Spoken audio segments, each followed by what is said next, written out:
In this video, I'll show you how to replace your hubcaps.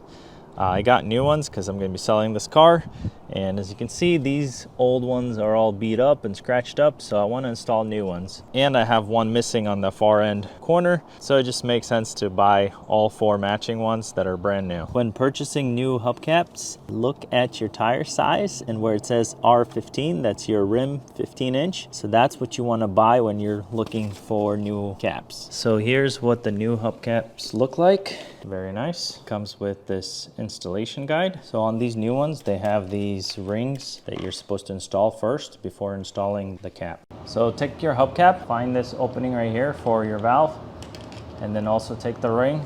You see where this bend is? That's going to line up with here. And then you can also see that there's little grooves in here.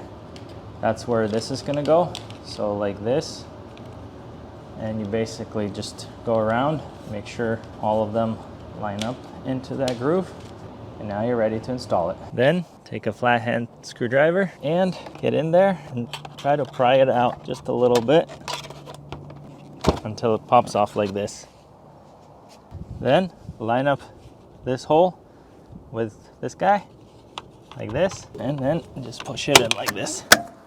And do the same on the other wheels.